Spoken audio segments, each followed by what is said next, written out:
अस्सलाम वालेकुम। इस वीडियो में मैं आपको जिस मेडिसिन के बारे में रिव्यू देने जा रहा हूँ वह है विब्रामाइसिन कैप्सूल।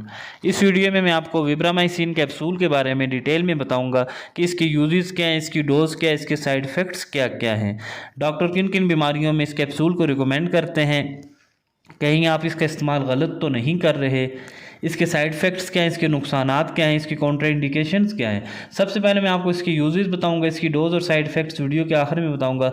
वीडियो पूरी लाजमी देखें ताकि इसके बारे में आप डिटेल में जान सकें, और मेरे यूट्यूब चैनल को सब्सक्राइब करें और बेल आइकन का बटन ज़रूर दबाएँ ताकि ऐसी वीडियोज़ आप तक पहुँचती रहें। विब्रामाइसिन कैप्सूल, इसका जेनरिक नेम डॉक्सीसाइक्लिन है। ये एंटीबायोटिक कैप्सूल हैं। 100 मिलीग्राम इसकी स्ट्रेंथ है।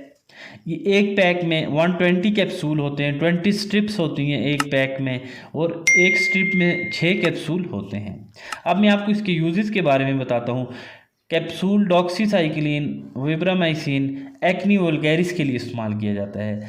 एक्नी बहुत ही कॉमन डिजीज़ है, अक्सर ये लोगों के चेहरे पर छोटे छोटे दाने होते हैं, तो ये एक्नी के लिए कैप्सूल डॉक्सीसाइक्लिन डॉक्टर रिकमेंड करते हैं। एक्नी में ये होता है कि जो सीबम एक मटेरियल रिलीज़ होता है स्किन से, जो कि हेयर को, बालों को और स्किन को लुब्रिकेट करता है, और अगर हेयर फॉलिकल, जो हेयर के पोर्स होते हैं, सुराख होते हैं, उनमें जो डेड सेल होते हैं स्किन के, वो ब्लॉक कर देते हैं, जिससे बैक्टीरियल इन्फेक्शन हो जाता है और एक्नी वल्गैरिस हो जाता है, दाने निकल आते हैं। उसमें बैक्टीरियल इन्फेक्शन के साथ साथ इन्फ्लेमेशन, स्वेलिंग हो जाती है और एक्नी वल्गैरिस हो जाती है। इसके अलावा एक डिजीज़ है एंथ्राक्स, उसमें इस्तेमाल किए जाते हैं। एंथ्राक्स में होता है कि एक ग्राम पॉजिटिव बैक्टीरिया जो कि सॉइल में होता है, वो ज़्यादातर ये जानवरों को इससे बीमारी होती है, लेकिन अगर इंसान इससे इन्फेक्ट हो जाएं तो इससे ये होता है कि ब्रेन और स्पाइनल कॉर्ड डैमेज हो जाता है। इसके जो सिम्टम्स हैं, फीवर, बुखार होता है, चिल, सर्दी लगती है। तो इसके अलावा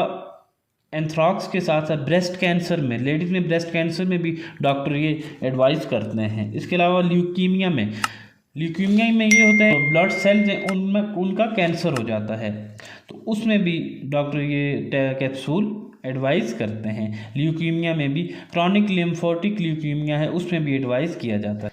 इसके अलावा मलेरिया में, अगर आपको मलेरिया हो गया है तो मलेरिया में भी ये कैप्सूल एडवाइस किए जाते हैं। मलेरिया अगर प्लाज्मोडियम फैल्सीफेरम मलेरिया है तो उसमें ये बहुत ही अच्छा इसका रिज़ल्ट है। या अगर आपको मलेरिया प्रोफाइलैक्सिस है, अगर आप किसी इलाके में या किसी एक एरिया में जाते हैं, यहाँ पहले से मलेरिया की वबा है, तो आप वहाँ जा रहे हैं तो एहतियात के लिए भी ये कैप्सूल इस्तेमाल कर सकते हैं। इसके अलावा ऑप्थेल्मिक इन्फेक्शन, अगर आँख का कोई इन्फेक्शन है, उसमें भी डॉक्टर ये कैप्सूल रिकमेंड करते हैं।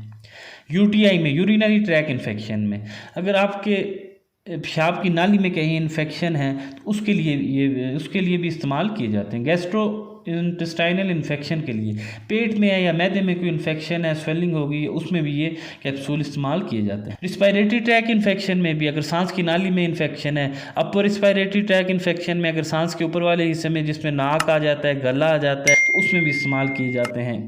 अगर आपको नमूनिया है, नमूनिया में भी ये कैप्सूल इस्तेमाल किए जाते हैं। फेफड़ों का इन्फेक्शन हो गया है, नमूनिया हो गया, उसमें भी ये कैप्सूल इस्तेमाल किए जाते हैं। सेक्सुअली ट्रांसमिटेड डिजीज़ है, गोनोरिया हो गया, क्लैमाइडिया हो गया, सिफिलिस हो गया, इनमें भी ये कैप्सूल इस्तेमाल किए जाते हैं। साइनोसाइटिस में, अगर नाक में इन्फेक्शन है तो उसमें भी डॉक्टर ये कैप्सूल एडवाइस करते हैं। इसके अलावा एक डिजीज़ है शिज़ोफ्रेनिया, उसमें भी ये कैप्सूल इस्तेमाल किए जाते हैं। वो मेंटल डिसऑर्डर हो जाता है, बंदा डिसेबल हो जाता है, किसी से बात नहीं कर सकता, घबराता है, उसको हेलुसिनेशंस होने लगती हैं, वहम होता है, उसमें भी ये कैप्सूल एडवाइस किए जाते हैं। इसके अलावा डेंटल इन्फेक्शन में भी, अगर दांत में इन्फेक्शन है, पेरियोडोंटाइटिस है, गम की डिजीज़ है, इसमें भी डॉक्टर इसे एडवाइस करते हैं। तो मुख्तलिफ़ किस्म की इसकी बीमारियों में ये इस्तेमाल की जाती है। मैंने आपको डिटेल में इसके बारे में बता दिए। अब मैं आपको इसके कॉन्ट्राइंडिकेशन बताता हूँ, किन किन बीमारियों में ये टैबलेट आप इस्तेमाल ना करें। हाइपर सेंसिटिविटी है, अगर आपको इस टैबलेट से, इस कैप्सूल से कोई नुकसानात हैं, पहले भी हुए हैं, कोई आपको स्किन पर रैशेस पड़े हैं, या आपकी सांस की तकलीफ़ हुई, या कोई भी ऐसे रिएक्शन हुए, तो आप ये इस्तेमाल ना करें। लिवर डिजीज़, अगर जिगर के किसी अमराज में आप मुब्तला हैं, या आपके गुर्दे में कोई पथरी है या इन्फेक्शन है, या गुर्दे की कोई डिजीज़ है, उसमें इस्तेमाल ना करें। बच्चों को ये टैबलेट आप कैप्सूल बल्कि ये इस्तेमाल ना करवाएं। प्रेगनेंसी में भी अगर गायनोकोलॉजिस्ट रिकमेंड करती हैं करें, अदरवाइज़ ये यूज़ ना करें। लैक्टेशन में भी यूज़ ना करवाएं। अब मैं आपको इसके साइड इफ़ेक्ट्स बता देता हूँ। कॉमन जो इसके साइड इफ़ेक्ट्स हैं इन कैप्सूल की वजह से हो सकते हैं, ओवरडोज से जो हो सकते हैं, या आप नॉर्मल भी रह रहे हैं, जो इससे कॉमन साइड इफ़ेक्ट्स हैं उसमें नोज़िया हो सकता है, एनोरेक्सिया हो सकता है।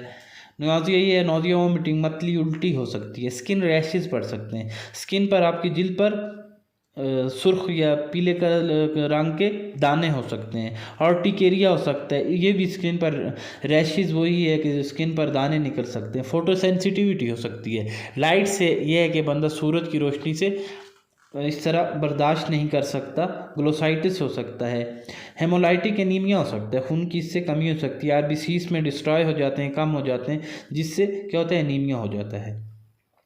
ग्लोसाइटिस ये एक इन्फ्लेमेशन ऑफ टंग, जुबान का जायका चेंज हो जाता है। ड्राई माउथ, मुंह का कलर इसके चेंज हो सकता है। डायरिया इससे हो सकता है।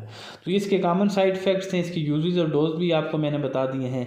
डॉक्सीसाइक्लिन इसका जेनरिक नेम है। विब्रामाइसिन कैप्सूल के बारे में मैंने आपको डिटेल में बता दिया। इस वीडियो को बनाने का मकसद सिर्फ आपको विब्रामाइसिन कैप्सूल के बारे में डिटेल में बताना था, रिव्यू देना था। कोई भी मेडिसिन आप डॉक्टर की एडवाइस के बगैर बिल्कुल इस्तेमाल ना करें, क्योंकि हर मेडिसिन की बहुत सारे साइड इफ़ेक्ट्स होते हैं। अगर आपको विब्रामाइसिन के बारे में मेरी वीडियो पसंद आई हो तो इसे लाइक करें, मेरे यूट्यूब चैनल को सब्सक्राइब करें और बेल आइकन का बटन ज़रूर दबाएं ताकि ऐसी वीडियोज़ आप तक पहुंचती रहें।